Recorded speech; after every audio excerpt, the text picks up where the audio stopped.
आप बेल्जियम के दारकूमत ब्रसल्स में जेर जमीन सीवरेज सिस्टम को देखने के लिए गटर में उतर गए।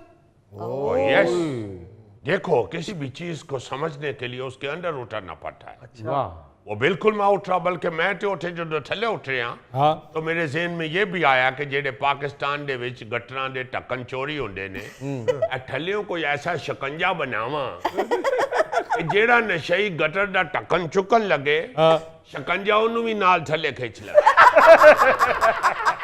यानी आप ये वर्किंग जो की है आपने, ये पाकिस्तान के लिए की है? पाकिस्तान के लिए भी करूंगा, ये जितने शरारती है।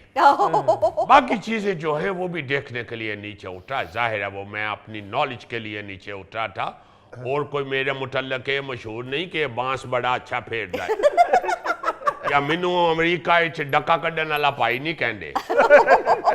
नॉलेज के लिए आपको उठना पड़ता है, हर काम को देखना पड़ता है। मुझे तो गोरे इसीलिए अच्छे लगते हैं कि प्राइम मिनिस्टर भी अपना बाथरूम खुद साफ करता है। तो यस, सफाई करने वाले से प्यार करना चाहिए, गंद डालने वाले से नफरत करनी चाहिए। लेकिन सर जी ਤੁਹਾਡੇ ਰਿਪੋਰਟ ਨਾਲ ਗੋਗੇ ਨੂੰ ਬੜਾ ਫਾਇਦਾ ਹੋਣਾ ਜੀ। ਉਹ ਕੀ? ਇਹਨੇ ਲੰਗਰ ਵਾਲੀ ਲਾਈਨ 'ਚ ਰਿਪੋਰਟ ਨੂੰ ਵੀ ਲੈ ਜਾਣਾ ਤੇ ਆਪਣਾ ਵੀ ਹਿੱਸਾ ਲੈ ਲੈਣਾ।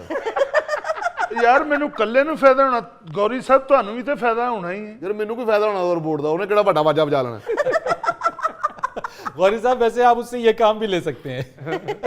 बिल गेट्स साहब, आपसे मुतालिक एक और खबर भी गर्दिश कर रही है। मारूफ अमरीकी तहकीकाती सहाफ़ी सिमस ब्रोनर ने अपनी किताब में आप पर यह इल्ज़ाम आयद किया है कि आप ज़रई ज़मीनों पर कब्जा कर रहे हैं। मेरा ख्याल है वो मैनू अमरीका दा मलक रियाज पेंट करना चाहता है। बट मैं तो किसी को भी बुरा नहीं कहता। वो कोई कारोबार कर रहा है, एक प्लान कर रहा है, तो उसमें कोई बुरी बात नहीं है। मैंने भी जो प्लानिंग सोचा हुआ है वो कब्जा करने के लिए नहीं सोचा हुआ। मैं चाहता हूं कि इस तरह जब मैं अपने अंडर ले लेगा वो ज़राई ज़मीनें, तो आए दिन जो पानी की तकसीम का मसले पे झगड़ा होता है, जो दूसरे छोटे छोटे मसाइल जो हैं वो सामने आते हैं, वो नहीं आएंगे। ज़राई ज़मीनों के ऊपर हम कुछ और प्लान करेंगे।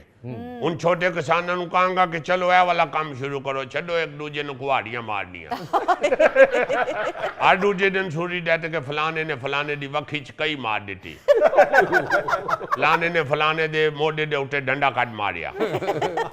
तो मैं इस सारी मुसीबतों से किसानों का जान छोड़ाएगा, उन जमीनों के ऊपर लेबॉर्ट्री बनाएगा, उधर सिंथेटिक गोश्त बनाएगा लेबॉर्ट्री के अंदर। यस, गोश्त, आई मीन तुसी ये समझ लो कि गोश्त दियां फसलां लावांगे। ਆਹਾ ਇਹ ਗੋਸ਼ਤ ਦੀਆਂ ਫਸਲਾਂ ਦੇ ਉੱਤੇ ਮੈਨੂੰ ਚੌਕੀਦਾਰੀ ਦੀ ਨੌਕਰੀ ਮਿਲ ਸਕਦੀ?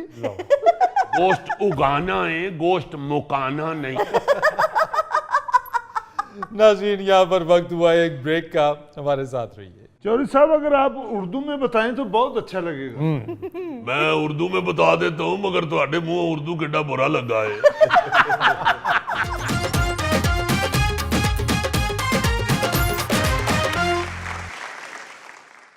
अच्छा जी, ये तो आप सब लोग जानते हैं कि रेडियो और पाकिस्तान हम उम्र हैं जी।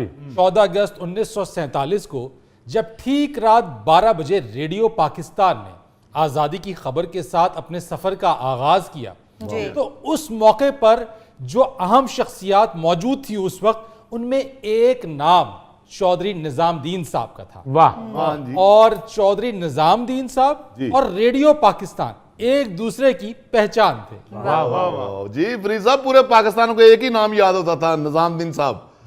हमारे बड़े ताए चाचे, इवन ताई चाचियां, मामियां, वो सब ऐसे नाम लेते थे जैसे बहुत मशहूर है। निज़ामुद्दीन साहब तो इतना बड़ा नाम सर, कई दफ़ा हमें अजीज़ी साहब ने बताया है कि जितने भी जो इस कैटेगरी के प्रोग्राम चल रहे हैं वो सब निज़ामुद्दीन साहब के प्रोग्राम की कॉपी हैं। थैला साहब, आप बिल्कुल ठीक कह रहे हैं। एक चीज़ बड़ी अहम मैं आपको बताऊं कि इस वक्त चाहे सियासी या सोशल तंजो मिजाह का कोई भी प्रोग्राम हो, हल्का फुल्का मिजाह उसके अंदर होता है, वो निज़ामुद्दीन साहब के प्रोग्राम से बाहर नहीं जा सकता। वाह वाह वाह वाह।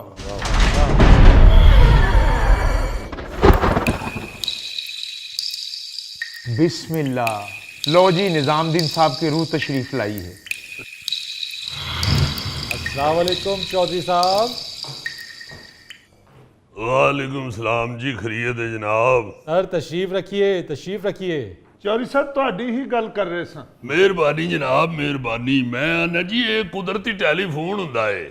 ਵਾਹ ਇਹ ਜਿਵੇਂ ਉਹ ਆਂਦੇ ਨਹੀਂ, ਅਸੀਂ ਪੰਜਾਬੀ ਚ ਹੁੰਦੇ ਆ ਕਿ ਆਪਣਾ ਦਿਲ ਨੂੰ ਦਿਲ ਨਾਲ ਰਾਹ ਹੁੰਦੀ ਏ। जी जी ਇਹ ਗੱਲ ਇਹ ਵੇ ਕਿ ਕੋਈ ਕਿਸੇ ਨੂੰ ਯਾਦ ਕਰੋ ਤੇ ਫਿਰ ਉਹ ਟੈਲੀਫੋਨ ਮਿਲ ਜਾਂਦਾ ਹੈ। आहा हा ਇਹ ਕੁਦਰਤੀ ਟੈਲੀਫੋਨ ਹੈ। ਇਹ ਨਾ ਮੀਂਹ ਨਾ ਹਨੇਰੀ ਨਾ ਖਰਾਬ ਹੁੰਦਾ ਹੈ, ਇਹ ਚੱਲਦਾ ਹੀ ਰਹਿੰਦਾ ਜੀ। वाह जी। ਤੇ ਤੁਸੀਂ ਯਾਦ ਕੀਤਾ ਤੇ ਤੁਹਾਡੀ ਮਿਹਰਬਾਨੀ ਹੈ, ਮੈਂ ਜਨਾਬ ਹਾਜ਼ਰ ਹੋ ਗਿਆ। चौधरी साहब, नाम तो आपका हर कोई जानता है, चौधरी निजामुद्दीन। आज आपसे मुलाकात भी हो गई। ਉਹ ਗੱਲ ਇਹ ਵੇ ਫਰੀਦ ਸਾਹਿਬ, ਨਾਮ ਮੇਰਾ ਤੇ ਜੇ ਅਸਲੀ ਸੁਲਤਾਨ ਬੇਗ, अच्छा ਮਾਪਿਆਂ ਜੋ ਰੱਖਿਆ ਸੀ। ਇਹ ਤੇ ਬਾਅਦ ਚੋਂ ਫਿਰ ਪ੍ਰੋਗਰਾਮ ਵਿੱਚ ਚੁੱਕੇ ਚੌਧਰੀ ਨਿਜ਼ਾਮਦੀਨ ਕਹਿਣ ਲੱਗ ਪਏ ਤੇ ਹੁਣ ਕਿਧਰੇ ਕੋਈ ਗੱਲ ਹੋਣ ਡਈ ਹੋਵੇ ਕਿ ਨਿਜ਼ਾਮਦੀਨ ਆਇਆ ਤੇ ਅਗਲੇ ਆਂਦੇ ਉਹ ਰੇਡੀਓ ਵਾਲਾ ਨਾਮ ਹੀ ਨਿਜ਼ਾਮਦੀਨ ਪੈ ਗਏ। ਮੈਂ ਮੌਦੇ ਪਿੰਡ ਜ਼ਿਲ੍ਹੇ ਅੰਮ੍ਰਿਤਸਰ ਚ ਪੈਦਾ ਹੋਇਆ। वाह ਉੱਥੇ ਵੱਡਾ ਹੋਇਆ, ਜੰਮਿਆ ਪਲਿਆ, ਕੌਡੀਆਂ ਖੇਡੀਆਂ, ਕੁਸ਼ਤੀਆਂ ਕੀਤੀਆਂ, ਭੱਜੇ ਨੱਸੇ, ਡਾਂਗਾ ਚਲਾਈਆਂ। ਉੱਥੇ ਤੇ ਨਾਂ ਸੁਲਤਾਨ ਬੇਗ ਹੀ ਸੀ। ਇਹ ਫਿਰ ਜਦੋਂ ਹੌਲੀ ਹੌਲੀ ਆਪਣਾ ਰੇਡੀਓ ਚ ਆਏ ਆ ਤੇ ਉੱਥੇ ਫਿਰ ਪ੍ਰੋਗਰਾਮ ਸ਼ੁਰੂ ਹੋਇਆ ਤੇ ਨਾਂ ਚੁੱਕੇ ਉਹਦੇ ਚ ਚੌਧਰੀ ਨਿਜ਼ਾਮਦੀਨ ਸੀ ਤੇ ਉਹ ਪ੍ਰੋਗਰਾਮ ਦਾ ਨਾਂ ਹੀ ਪੱਕਾ ਹੋ ਗਿਆ। वाह यानी निजामुद्दीन का मतलब रेडियो पाकिस्तान और रेडियो पाकिस्तान का मतलब निजामुद्दीन। ਰੱਬ ਦੀ ਮਿਹਰਬਾਨੀ ਹੈ ਜੀ, ਪਰ ਫਰਕ ਇਹ ਨਹੀਂ, ਇਹ ਰੇਡੀਓ ਸੈਲਾਂ ਨਾਲ ਚੱਲਦਾ ਹੈ ਤੇ ਨਿਜ਼ਾਮਦੀਨ ਲੱਤਾਂ ਨਾਲ ਚੱਲਦਾ ਹੈ। तो चौधरी साहब ये बताइए, रेडियो कब ज्वाइन किया आपने?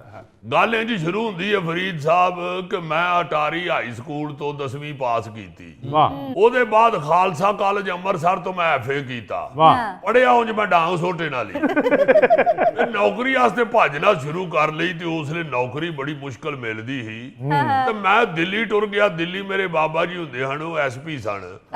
ਉੱਥੇ ਮੈਂ ਟੁਰ ਗਿਆ ਤੇ ਉੱਥੇ ਜਾ ਕੇ ਫਿਰ ਇੱਕ ਅਖਬਾਰ ਸੀ ਰਿਆਸਤ, ਉਹਦੇ ਚ ਮੈਂ ਮੁਲਾਜ਼ਮਤ ਇਖਤਿਆਰ ਕਰ ਲਈ। वाह वाह वाह 6 ਆਨੇ ਰੋਜ਼ ਤੇ ਮੈਂ ਨੌਕਰ ਹੋਇਆ। 6 ਆਨੇ ਉਦੋਂ ਬੜੇ ਹੁੰਦੇ ਹਨ। ਮੈਂ ਆਨਾ ਮੈਂ ਕੱਢਾਂ ਪੈਸਾ ਵਰਤ ਲਾਂ, ਮੈਂ ਕੱਢਾਂ ਪੈਸਾ ਵਰਤ ਲਾਂ, ਮੁੱਕਣ ਹੀ ਨਾ। ਫਿਰ ਜਨਾਬੇ ਆਲੀ ਜੰਗੇ ਅਜ਼ੀਮ ਦਾ ਦੌਰ ਸੀ ਤੇ ਮੈਂ ਫੌਜ ਵਿੱਚ ਸਟੋਰ ਮੁਨਸ਼ੀ ਦੀ ਨੌਕਰੀ ਕਰ ਲਈ। वाह 34 ਰੁਪਏ ਮੇਰੀ ਤਨਖਾਹ ਲੱਗ ਗਈ। ਬੜੇ ਹੁੰਦੇ ਹਨ 34 ਰੁਪਏ। ਫਿਰ ਮੈਂ ਆਪਣਾ ਖੁਰਾਕ ਦੇ ਮਹਿਕਮੇ 'ਚ ਵੀ ਲੱਗਾ ਰਿਹਾ ਜੀ। ਆ ਜਿਹੜੀ ਅਲਾਨਤ ਸੀ ਨਾ ਜੀ, ਆ ਰਾਸ਼ਨ ਕਾਰਡ ਵਾਲੀ, ਇਹ ਉਦੋਂ ਹੀ ਸ਼ੁਰੂ ਹੋਈ ਸਾਰੀ। तो चौधरी साहब ये एंटरटेनमेंट की दुनिया में कैसे आए? ਮੈਂ ਦੱਸਣਾ ਜੀ ਵੀ ਆ ਤੁਹਾਂ ਬੱਸ ਫੜਨੀ ਏ।